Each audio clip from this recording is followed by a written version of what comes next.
Ketika hutan menghilang, jejak panjang perizinan dan dampaknya di Indonesia. Pernah nggak sih kamu lagi scroll berita sambil ngopi, terus tiba-tiba nemu headline kayak banjir lagi, longsor lagi, ribuan rumah terdampak. Dan di kepala kita cuma mikir, loh kok lagi? Kok bisa? Kenapa sih rasanya tiap tahun kayak gini? Aku juga gitu. Awalnya mikir ya mungkin memang cuaca sekarang makin gak bisa ditebak. Hujan lebih deras, musim lebih panjang, climate change, global warming, semua istilah itu masuk ke akal. Tapi di satu titik aku kepikiran, masa iya semuanya cuma soal hujan? Karena aneh aja, hujan itu turun kemana-mana. Tapi kenapa banjir dan longsor selalu muncul di wilayah yang itu-itu lagi? Dan dari situ aku mulai ngulik, pelan-pelan. Bukan buat nyalahin siapa-siapa, tapi buat ngerti ceritanya dari awal. Hari ini kita bakal ngobrol santai tentang perjalanan panjang hutan di Indonesia, tentang izin, pembangunan, dan konsekuensinya. Dan kenapa dampaknya baru benar-benar terasa sekarang. No drama, no teriak-teriak, just facts, konteks, dan sedikit refleksi. So, grab your drink, dan yuk mulai ceritanya. Indonesia dan hutan, awal yang hijau. Indonesia itu unik. Kita termasuk negara dengan hutan tropis terbesar di dunia. Dulu, sebagian besar wilayah kita itu literally hijau. Hutan bukan cuma soal pohon. Dia nyimpan air, nahan tanah biar nggak longsor, dan jadi rumah jutaan makhluk hidup termasuk manusia. Di banyak daerah, hutan itu kayak asuransi alam. Kalau hujan deras, air diserap. Kalau kemarau, air dilepas pelan-pelan. Masalahnya, asuransi ini pelan-pelan kita cairkan. Izin, pembangunan, dan niat yang kelihatannya baik. Penting untuk kita pahami satu hal, pembangunan itu nggak selalu jahat. Indonesia butuh lapangan kerja, bahan baku, energi, infrastruktur, dan semua itu butuh lahan. Makanya dari tahun ke tahun muncul berbagai bentuk perizinan, konsesi kehutanan, perkebunan, pertambangan, proyek strategis.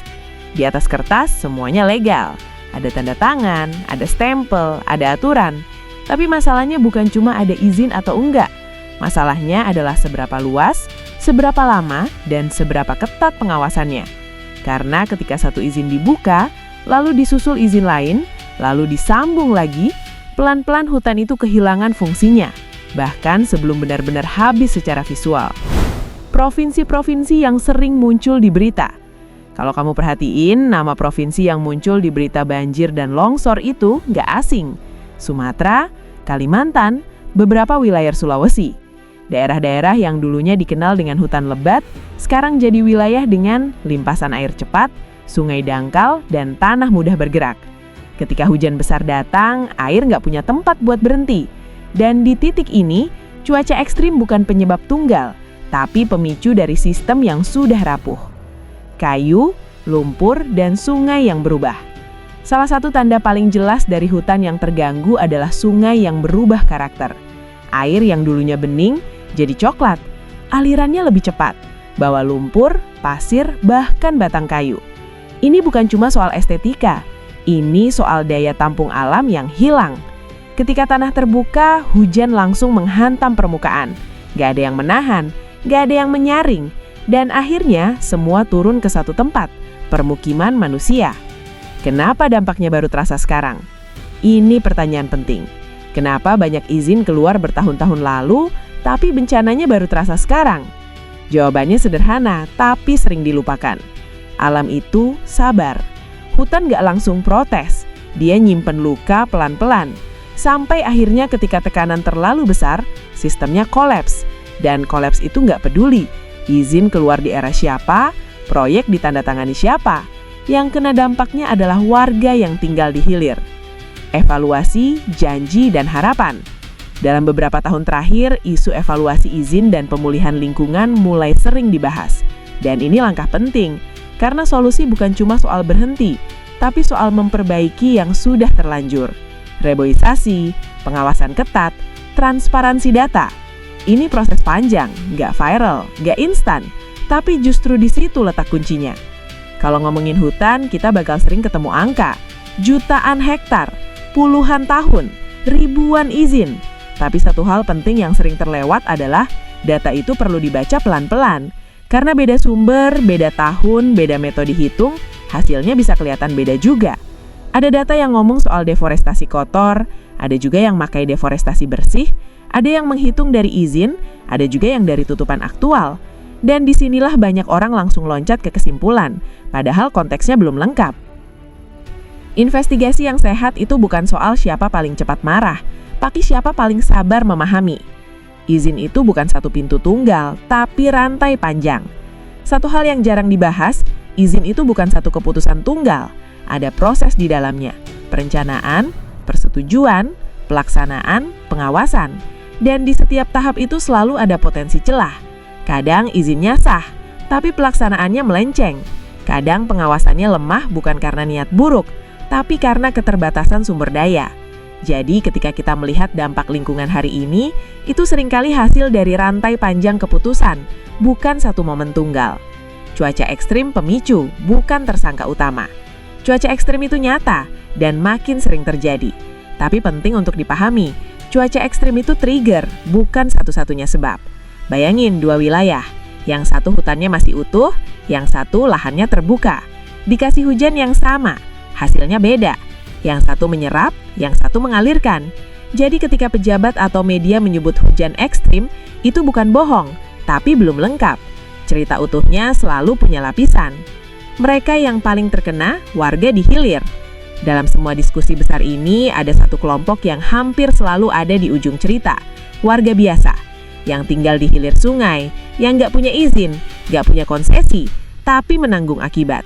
Banjir buat sebagian orang cuma berita, tapi buat mereka itu kehilangan rumah, kehilangan penghasilan, trauma tahunan. Dan ini yang bikin isu lingkungan bukan cuma soal alam, tapi soal keadilan sosial. Pemulihan kenapa nggak semudah tanam pohon? Banyak yang bilang, ya udah tanam pohon lagi. Sayangnya pemulihan lingkungan nggak sesimpel itu. Hutan itu ekosistem, bukan sekedar kumpulan batang.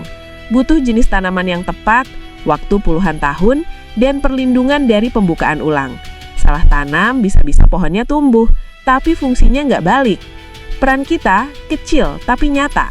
Mungkin kamu mikir, aku cuma satu orang, ngaruhnya apa? Jawabannya, ngaruh tapi pelan. Kesadaran publik itu tekanan paling halus tapi konsisten. Bukan dengan marah, tapi dengan peduli. Nanya, membaca, nggak asal share, itu udah kontribusi. Kadang kita pengen jawaban yang simpel. Satu pihak salah, satu pihak benar. Padahal realita jarang sesederhana itu. Narasi yang terlalu hitam putih bikin kita berhenti berpikir. Dan ketika berpikir berhenti, solusi juga ikut berhenti. Harapan itu ada, tapi butuh waktu. Di beberapa tempat pemulihan mulai kelihatan. Pelan, gak viral, tapi nyata. Dan itu bukti bahwa ketika kebijakan, pengawasan, dan kesadaran publik jalan bareng, alam bisa bernafas lagi. Pada akhirnya, cerita ini bukan tentang masa lalu semata. Ini tentang pilihan hari ini dan dampaknya untuk besok. Hutan mungkin jauh dari rumah kita, tapi efeknya selalu sampai. Kalau kamu sampai di titik ini, thank you. Bukan cuma karena nonton, tapi karena mau peduli. Dan semoga setelah video ini kita semua jadi sedikit lebih bijak dalam melihat alam. Bukan sebagai sumber tanpa batas, tapi sebagai partner hidup.